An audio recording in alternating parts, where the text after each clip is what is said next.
So hello to all my students. Namaste, adab, sat sri akal, and kem cho. Welcome to my YouTube channel, Finance and the easiest way to learn the concept of physics. In the place you can realize you're not only in the world, you're in fall in love with physics. तो हम वापस से आ चुके हैं और अब boards के related जो भी आईएमपी थियरीज है उसे हम कैप्चर करेंगे हर एक पार्ट के थ्रू। हर एक चैप्टर में से बोर्ड के अंदर कौन कौन सी थियरीज पूछी जाने वाली है, इंपॉर्टेंट थियरीज, उसे हम बारी बारी से देखेंगे। और ये हमारा एक बहुकाल सीरीज स्टार्ट करने वाले हैं हम, या फिर आप इसे ब्रह्मास्त्र भी कह सकते हैं कि भाई अगर आपने इतनी थियरीज कर ली तो आपके पार्ट बी में इजीली से इजीली अच्छे मार्क्स स्कोर हो जाएंगे। ठीक है, तो टाइम को पास नहीं करते हैं without wasting the time, let's start the theory. चलिए, तो आज हमारा पहली थियरी जो है वो है हमारा कूलम्स लॉ, जो कि हमने पहले वीडियो इसके ऊपर बना चुके हैं। फिर भी ये थियरी कवर अप करने का रीजन ये है कि फर्स्ट चैप्टर की फर्स्ट ये इंपॉर्टेंट थियरी है, जो कि कई बार 2 मार्क्स से पूछी गई है। कई बार ऐसा भी पूछा जाता है कि what is the vector form of Coulomb's law. तो vector form of Coulomb's law के लिए आपको मेरे चैनल के अंदर दूसरी थियरीज मिल जाएगी। यहाँ पर हम कैप्चर करेंगे कूलम्स लॉ, सिर्फ और सिर्फ Coulomb's law, define Coulomb's law, और उसके थ्रू जो फोर्स है वो हम ऑब्टेन करेंगे यहाँ पर। ठीक है, चलिए, तो कूलम्स लॉ बेसिकली है क्या? सो कूलम्स लॉ ये किसी भी दो इंडिविजुअल चार्जेस के बीच में लगने वाला फोर्स है। किसी भी दो इंडिविजुअल चार्जेस के बीच में लगने वाला फोर्स है। वो चार्जेस पॉजिटिव नेगेटिव कुछ भी हो सकते हैं। As a nature of charge कि हमें पता है कि अगर मेरे पास में पॉजिटिव चार्ज है, नेगेटिव चार्ज है, या फिर नेगेटिव चार्ज है, पॉजिटिव चार्ज है, तो वो प्रॉपर्टीज जो चार्ज की है, जैसे कि हमें पता है कि भाई लाइक चार्ज जो रहेंगे वो क्या करेंगे, एक दूसरे को रिपेल करेंगे। अनलाइक चार्जेस क्या करेंगे, एक दूसरे को अट्रैक्ट करेंगे।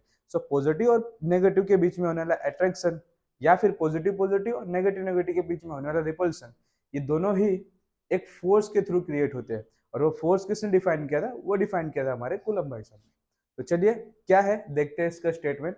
सो the force of interaction between the two charges is directly proportional to the multiplication of the charges and inversely proportional to the distance of square between them. ठीक है, Coulomb's का कहने का मतलब ये है कि जो फोर्स लगने वाला है उन दोनों चार्जेस के ऊपर, वो दोनों के दोनों चार्जेस के मल्टीप्लीकेशन के ऊपर डिपेंडेंट करेगा, जो कि प्रोपोर्शनल के फॉर्म में होगा, और दूसरा इनवर्सली प्रोपोर्शनल होगा square of distance between them. चलिए इसको प्रूफ करते हैं। यहाँ पर हमने यहाँ पे दो चार्जेस ले लिए। Suppose this will be your positive charge and this will be your negative charge. हमें दो चार्जेस ले लेने हैं। हमने यहाँ पर अलग चार्जेस लिए हुए, जिसका सेपरेशन हम बता देते कि भाई डी जैसा कोई सेपरेशन है, जिससे वो एक दूसरे से अलग हो रहा है। अब जाहिर सी बात है, अगर मैं इसको पॉजिटिव ले रहा हूँ, इसको नेगेटिव ले रहा हूँ, इसका मीनिंग क्या होता है?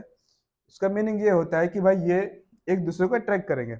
मतलब इनके बीच में लगने वाला फोर्स का डायरेक्शन जो होगा वो इंटर साइड होगा, मतलब इनर साइड में होगा। वो दोनों एक दूसरे को अट्रैक्ट करेंगे।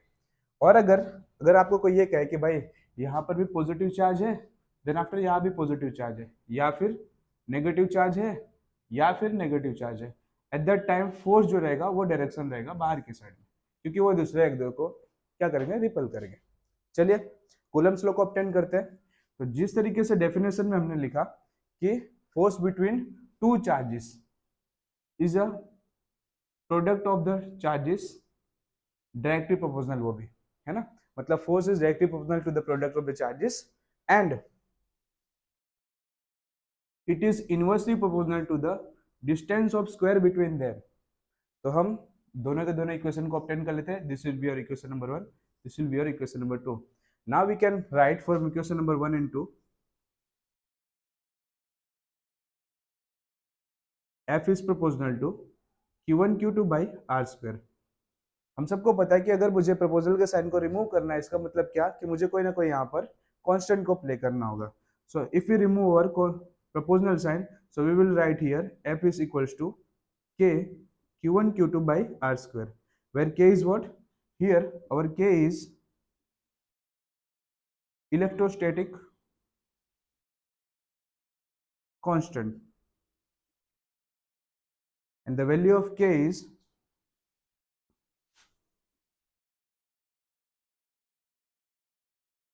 9 into 10 to the power 9। अभी इसके यूनिट की अगर मैं बात करूं, तो अगर मैं k को सब्जेक्ट करूंगा यहाँ पर, तो यहाँ पर f का यूनिट मिलेगा न्यूटन, r डिस्टेंस है तो metre square divide by C square.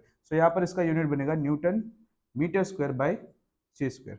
ये बेसिक फॉर्म हुआ किसी भी दो चार्जेस के बीच में फोर्स फाइंड करने के लिए। ये फॉर्मूला है F इक्वल्स टू के Q1 Q2 by r square. लेकिन अगर आप ये देखिए कि भाई अगर आपको किसी ने ये पूछा कि अगर इन्हीं दोनों चार्जेस को हमें किसी मीडियम में रखना है, लाइक इस ये तो डिपेंड करेगा किसके ऊपर, सिर्फ और सिर्फ एयर के लिए इक्वेशन हम पुट कर सकते हैं। लेकिन अगर मैं ये कहूँ एयर या वैक्यूम किसी के लिए भी ये इक्वेशन पुट कर सकते हैं, लेकिन अगर मैं ये कहूँ कि भाई अगर मुझे इसे मीडियम के लिए पुट करना है तो मीडियम के लिए मुझे क्या करना होगा, तो मीडियम के लिए हम के की जगह पर पुट करते हैं 1/4 पाई एप्सिलॉन नॉट, जहां पर एप्सिलॉन नॉट क्या है, it is a permittivity of medium,